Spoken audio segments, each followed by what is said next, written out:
Iran Israel സംഘർഷത്തിൽ പങ്കുചേർന്ന് America. ഇറാനിലെ 3 ആണവ കേന്ദ്രങ്ങൾക്ക് നേരെ അമേരിക്ക ബോംബാക്രമണം നടത്തി. ആക്രമണം വിജയകരമെന്ന് അമേരിക്കൻ പ്രസിഡന്റ് ഡൊണാൾഡ് ട്രംപിന്റെ പോസ്റ്റ്.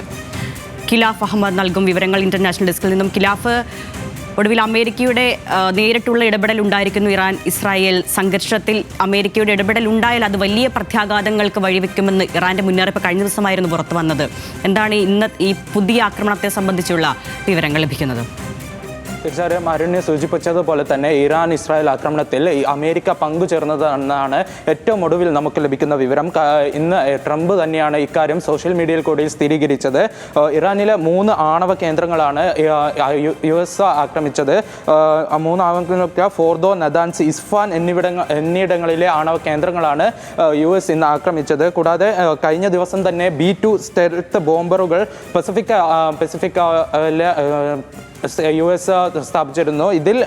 ഇതിൽ B2 സ്റ്റെൽത്ത് ബോംബർ വിമാനങ്ങൾ ഉപയോഗിച്ചതാണ് ഇന്ന് ആക്രമണം നടത്തിയത്. കൂടാതെ ഗുവാം ഐലൻഡിൽ നിന്നാണ് ആക്രമണം തുടങ്ങിയത്. സംഘർഷം തുടങ്ങി 10ാം നാളാണ് ഈ ഒരു ആക്രമണത്തിന് നേരിട്ടെത്തിയത്. കഴിഞ്ഞ ദിവസം തന്നെ ഇറാൻ സൂചിപ്പിച്ചിരുന്നു, ഇറാന് മേലെ US ആക്രമണം നടത്തിയാൽ വമ്പൻ തിരിച്ചടിക്കുമെന്നും ഇറാൻ പറഞ്ഞിരുന്നു. കൂടാതെ ഇതിൽ മറ്റൊരു കാര്യം എന്ന് പറയുന്നത് ഇറാൻ ആക്രമണം വിജയകരമെന്ന് ഡൊണാൾഡ് ട്രംപ് പറഞ്ഞിട്ടുണ്ട്. ഈ വിമാനങ്ങൾ യുദ്ധം നടത്തി തിരിച്ച് അവർ മടങ്ങിയെന്നും ട്രംപ് തന്നെ വ്യക്തമാക്കിയിട്ടുണ്ട്.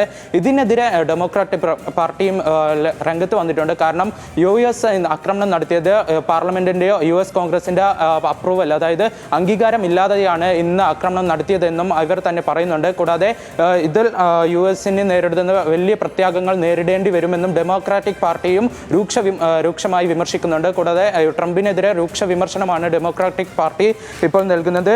അവസാന നിലത്തിൽ വഴിത്തുറക്കുമെന്നും വിമർശനം ഉണ്ടായിരുന്നു. ഡെമോക്രാറ്റിക് പാർട്ടിയുടെ തിരിച്ചടി വിഭാഗങ്ങളിൽ ഇറാനിലെ മിസൈൽ സംഭരണം വീക്ഷണങ്ങൾക്ക് നേരെ പുതിയ ആക്രമണ പരമ്പര ആരംഭിച്ചത് ഇസ്രായേൽ സൈന്യവും അതിനിടയ്ക്ക് പറഞ്ഞിട്ടുണ്ട്. ഇതിന് തിരിച്ചടിയായി ഇറാനും ഡ്രോണുകൾ ഉപയോഗിച്ച് ഇസ്രായേലിലേക്ക് ആക്രമണം നടത്തുന്നുണ്ട്. ആര്യനെ ഖിലാഫ്, ഈ സംഘർഷത്തിൽ അമേരിക്ക പങ്കാളികളായ ചെങ്കടലിൽ US കപ്പലുകളെ ആക്രമിക്കുമെന്ന് ഹൂതികളുടെ മുന്നറിയിപ്പ്, ഭീഷണി ഉണ്ടായിരുന്നു. ഉടനടി പ്രഹരമുണ്ടാകുമെന്നായിരുന്നു ഈ ഹൂതികളുടെ ഈ സേനാവൃത്തങ്ങൾ ഒരു മുന്നറിയിപ്പ് പോലെ നൽകിയത്. ഇതുകൂടി എങ്ങനെ നോക്കിക്കാണണം ഇനിയുള്ള നിമിഷങ്ങളിൽ? കഴിഞ്ഞ ദിവസമാണ് ഹൂതികൾ ഇതിനെതിരെ, അതായത് US-ലെ പസഫിക് ഐലൻഡിൽ US നിയമിച്ച B2 സ്റ്റെൽത്ത് ബോംബറുകളുടെ അടിസ്ഥാനത്തിലും പിന്നെ അതേപോലെ മറ്റു വിമാനങ്ങളും അതേപോലെ യുദ്ധക്കപ്പലുകളും വിന്യസിച്ചതിനെതിരെ ഹൂതികൾ രംഗത്ത് വന്നത്. ഇറാനിലേക്ക് ആക്രമണം ഉണ്ടായാൽ ഉടനടി തിരിച്ചടി നൽകുമെന്നാണ് ഹൂതികൾ അറിയിച്ചത്. ഇതിൽ എന്തൊക്കെയാണ് പുതിയ അപ്ഡേറ്റുകൾ അല്ലെങ്കിൽ പുതിയ വിവരം എന്നും ലഭിക്കുന്നില്ല. തിരിച്ചടി ലഭിച്ചോ എന്നാൽ ഡൊണാൾഡ് ട്രംപ് അവകാശപ്പെടുന്നത് യുദ്ധം നടത്തി അതേപോലെ തന്നെ യുദ്ധവിമാനങ്ങളും പൈലറ്റുമാരും യോദ്ധാക്കളും തിരിച്ച് സേഫായി തന്നെ US-ലേക്ക് എത്തി എന്നാണ് ഇപ്പോൾ ഡൊണാൾഡ് ട്രംപ് എക്സ് പോസ്റ്റിലൂടെ നമുക്ക് അറിയിക്കുന്നുണ്ട്.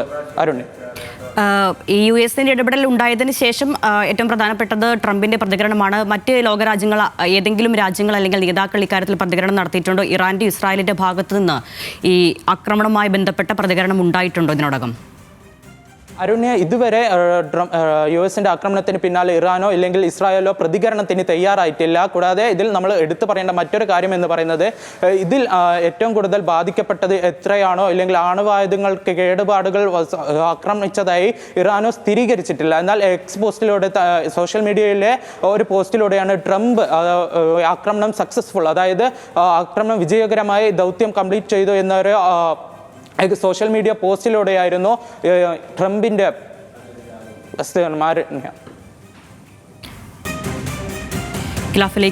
ഖിലാഫ് തുടരുന്നുണ്ട്. ഖിലാഫ്, ഈ ലോകരാജ്യങ്ങൾ അല്ലെങ്കിൽ യുദ്ധവിദഗ്ധരെല്ലാം നോക്കിക്കണ്ടുകൊണ്ടിരുന്നത് അമേരിക്കയുടെ ഇടപെടൽ ഏത് തരത്തിലുണ്ടാകുമെന്നത്, ഏത് തരത്തിൽ ഈ സംഘർഷവുമായി ബന്ധപ്പെട്ട് US ഇടപെടൽ നടത്തിയാലും അത് ലോകരാജ്യങ്ങളെ സംബന്ധിച്ചിടത്തോളം, ലോകത്തെ നിലവിലെ സാഹചര്യത്തിൽ സംബന്ധിച്ചിടത്തോളം വലിയ പ്രത്യാഘാതങ്ങൾ ഉണ്ടാക്കുന്ന ഒന്നാണ്. അതുകൊണ്ട് തന്നെയാണ് ഇക്കാര്യത്തിൽ ഇന്ത്യ അടക്കമുള്ള രാജ്യങ്ങൾ അവരുടെ നിലപാട് നേരത്തെ തന്നെ വ്യക്തമാക്കി കഴിയുകയും ചെയ്തിട്ടുണ്ട്. ഇനി അമേരിക്കയുടെ ഇടപെടൽ ഇറാൻ ഇസ്രായേൽ സംഘർഷവുമായി ബന്ധപ്പെട്ട് ഏത് തരത്തിലുള്ള പുതിയ മാറ്റങ്ങളിലേക്കായിരിക്കും കാരണമാവുക? അരുണ്യ, മറ്റൊരു ഇപ്പോൾ നമുക്ക് അതിലേക്ക് പോകുന്നതിനുണ്ട് മറ്റൊരു ഏറ്റവും ഒടുവിൽ നമുക്ക് ലഭിക്കുന്ന മറ്റൊരു വിവരം എന്ന് പറയുന്നത് ആണവ കേന്ദ്രങ്ങൾക്കെതിരായ US-ന്റെ ആക്രമണത്തിന് കനത്ത തിരിച്ചടി നൽകുമെന്ന് ഹൂതികൾ ഇപ്പോൾ അറിയിച്ചിട്ടുണ്ട്.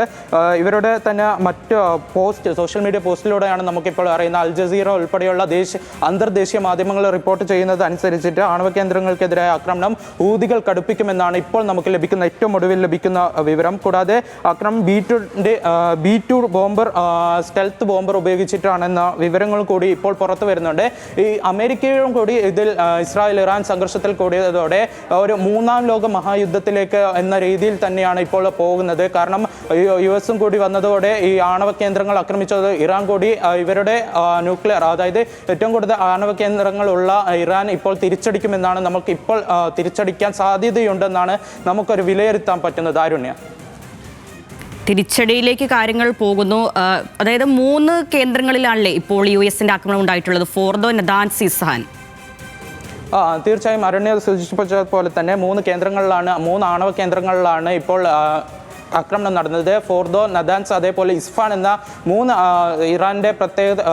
ഫോർദോയും നദാൻസും ഏറ്റവും പ്രധാനപ്പെട്ട ആണവ കേന്ദ്രങ്ങളാണ് ഇറാൻ വിശേഷിപ്പിക്കുന്നത്. ആ 3 കേന്ദ്രങ്ങളിലേക്കാണ് ഇപ്പോൾ US ആക്രമണം നടത്തിയത്. അരുണ്യ, ഖിലാഫ് തുടരുക. അതാണ് ഇറാനിലെ 3 ആണവ കേന്ദ്രങ്ങളിൽ US-ന്റെ ആക്രമണം ഉണ്ടായത്, ഫോർദോ, നദാൻസ്, ഇസ്ഹാനിൽ. ആക്രമണം പൂർത്തിയാക്കി യുദ്ധവിമാനങ്ങൾ മടങ്ങി എന്ന പ്രതികരണം US പ്രസിഡന്റ് ഡൊണാൾഡ് ട്രംപിന്റെ ഭാഗത്തു നിന്ന് വന്നു കഴിഞ്ഞു. ഇറാൻ ഇസ്രായേൽ സംഘർഷം തുടങ്ങി 10ാം ദിവസമാണ് അമേരിക്ക ആക്രമണം നടത്തുന്നത്. ഈ ആക്രമണം സംബന്ധിച്ചുള്ള വിവരങ്ങളാണ് പുറത്തു വന്നുകൊണ്ടിരിക്കുന്നത്. ഹൂതികൾ തിരിച്ചടിക്കാൻ തയ്യാറെടുക്കുകയാണ്.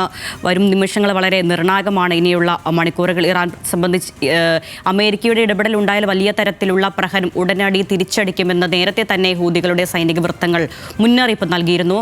ഒപ്പം ഇറാൻ വിദേശകാര്യമന്ത്രി ഖിലാഫിലേക്ക് വീണ്ടും പോവുകയാണ്. ഖിലാഫി, ഇറാൻ വിദേശകാര്യമന്ത്രി അബ്ബാസ് അരാക്ചി കഴിഞ്ഞ ദിവസം പറഞ്ഞത് അമേരിക്കയുടെ ഇടപെടലിനെ സംബന്ധിച്ച് തന്നെയാണ്. അമേരിക്കയുടെ ഇടപെടൽ ഉണ്ടായിട്ടുണ്ടെങ്കിൽ അത് മറ്റൊരു തരത്തിലുള്ള ഒരു യുദ്ധത്തിലേക്ക് പോകും. അമേരിക്കയുടെ സൈനിക ശക്തിയെല്ലാം നമുക്കിതിനോടകം തന്നെ വ്യക്തമാണ്.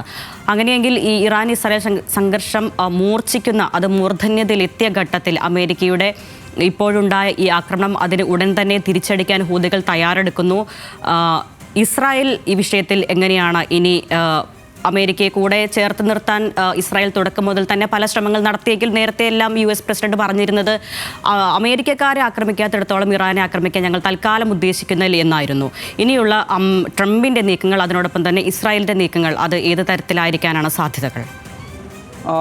അരുണ്യ, ഇപ്പോൾ നമുക്ക് ലഭിക്കുന്ന വിവരം അനുസരിച്ച് നമ്മൾ നേരത്തെ തന്നെ റിപ്പോർട്ട് ചെയ്തിട്ടുണ്ടാണ്. ഇസ്രായേൽ പലവട്ടം US-നെ ഒപ്പം ചേർക്കാൻ, ഇറാനിലുള്ള സംഘർഷത്തിലേക്ക് ഇസ്രായേൽ US-നെ ഒപ്പം ചേർക്കാൻ ശ്രമിച്ചിരുന്നു. എന്നാൽ അന്ന് ഡൊണാൾഡ് ട്രംപിന്റെ പ്രതികരണം എന്നത് US പൗരന്മാർക്കോ ഇല്ലെങ്കിൽ US എംബസികൾക്കോ കേടുപാടുകളോ ഇല്ലെങ്കിൽ ആക്രമണമോ നേരിട്ടാൽ മാത്രമേ ഇതിൽ പങ്കുചേരുമെന്നോ ആയിരുന്നു. എന്നാൽ ഇപ്പോൾ അതിന് ഇടയിലാണ് ഇപ്പോൾ ട്രംപ് ഇറാനെ ആക്രമിച്ചിരിക്കുന്നത്. കഴിഞ്ഞ ദിവസം തന്നെ അബ്ബാസ് അറാക്ചി ഇറാനിലെ പ്രതിരോധ മന്ത്രി അബ്ബാസ് അറാക്ചി പറഞ്ഞിരുന്നു US ഈ വിഷയത്തിൽ ഇടപെട്ടാൽ കനത്ത തിരിച്ചടി നൽകുമെന്ന് അബ്ബാസ് അറാക്ചിയും പറഞ്ഞിരുന്നു. ഇതിൻ്റെ അടിസ്ഥാനത്തിലാണെങ്കിൽ ഈ തിരിച്ചടികൾ സംഘർഷം കൂടുതൽ കടുപ്പമാകുമെന്നാണ് നമുക്കിപ്പോൾ ലഭിക്കുന്ന ഒരു സാധ്യത എന്ന് പറയുന്നത്. അരുണേ, ട്രംപ് പറയുന്നത് ആക്രമണങ്ങൾ പൂർത്തിയാക്കി യുദ്ധവിമാനങ്ങൾ മടങ്ങിയെന്ന് പറയുമ്പോൾ തന്നെ ഇനി സമാധാനത്തിനുള്ള സമയം, അതാണ് ട്രംപിന്റെ ഭാഗത്തു നിന്നുള്ള പ്രതികരണം വരുന്നത്. പക്ഷേ സംഭവിക്കാൻ പോകുന്നതെന്തെന്ന് ഊഹിച്ചെടുക്കാവുന്നതാണ്. വലിയ തരത്തിലുള്ള സംഘർഷങ്ങളിലേക്ക് അതിൻ്റെ ഏറ്റവും വലിയ മാരകമായ തോതിലേക്ക് തന്നെ പോകുമെന്നതിൽ ഒരു സംശയമില്ല. ഒപ്പം തന്നെ US-ന്റെ ഇപ്പോഴത്തെ ഈ സൈനിക നീക്കം ഭരണഘടനാ വിരുദ്ധമെന്നാണ് ഡെമോക്രാറ്റിക് പാർട്ടി ഒരു പ്രതികരണം നടത്തുന്നത്. ഖിലാഫ്, തീർച്ചയായും ഇതിൽ നമുക്ക് ഏറ്റവും കൂടുതൽ എടുത്തു പറയേണ്ടത് ഡൊണാൾഡ് ട്രംപ് ഇന്ന് ആക്രമണത്തിന് പോയത് US കോൺഗ്രസിന്റെ ഒരു അനുമതി തേടാതെയുള്ള ആക്രമണത്തിനാണ് ഡൊണാൾഡ് ട്രംപ് ഇന്ന് രംഗത്ത് വന്നത്. ഇതിനെതിരെയാണ് ഡെമോക്രാറ്റിക് പാർട്ടി ഇപ്പോൾ രംഗത്ത് വന്നിരിക്കുന്നത്. രൂക്ഷമായ വിമർശനമാണ് ഡെമോക്രാറ്റിക് പാർട്ടി ട്രംപിനെതിരെ നടത്തുന്നത്. കൂടാതെ ഇതിൽ ഇവർ പറയുന്നത് ഇതിലെ തിരിച്ചടി, ഇറാനിൽ നിന്നുള്ള തിരിച്ചടി US-ന് കടുത്ത ആഘാതമായിരിക്കും ഏൽപ്പിക്കുന്നത് എന്നുകൂടി ഡെമോക്രാറ്റിക് പാർട്ടി പറഞ്ഞു വെക്കുന്നുണ്ട്. ആരുണ്യ, ഇതാണ് ഇറാന്റെ സൈനിക കേന്ദ്രങ്ങൾക്ക് നേരെ ഈ സമയത്ത് ഇസ്രായേലിന്റെ ആക്രമണം തുടരുന്നുണ്ട്. ഡ്രോൺ ആക്രമണത്തിലൂടെ ഇറാൻ തിരിച്ചടിക്കുന്നുണ്ട്. ഇറാൻ ഇസ്രായേൽ സംഘർഷം ആരംഭിച്ച 10ാം ദിവസത്തിലാണ് അമേരിക്കയുടെ ഈ ആക്രമണം ഉണ്ടായിരിക്കുന്നത്. ഡെമോക്രാറ്റിക് പാർട്ടി ട്രംപിനെതിരെ വലിയ വിമർശനവുമായി രംഗത്ത് വരികയും ചെയ്തിട്ടുണ്ട്. അവസാനമില്ലാത്ത യുദ്ധത്തിലേക്ക് അമേരിക്കയുടെ ഇപ്പോഴത്തെ ഈ ഇടപെടൽ വഴി തുറക്കുമെന്നാണ് വിമർശനം. ഖിലാഫ് അഹമ്മദാണ് ഇന്റർനാഷണൽ ഡെസ്കിൽ നിന്നും ഈ വാർത്തയുടെ വിശദാംശങ്ങൾ പങ്കുവച്ചുകൊണ്ടിരുന്നത്.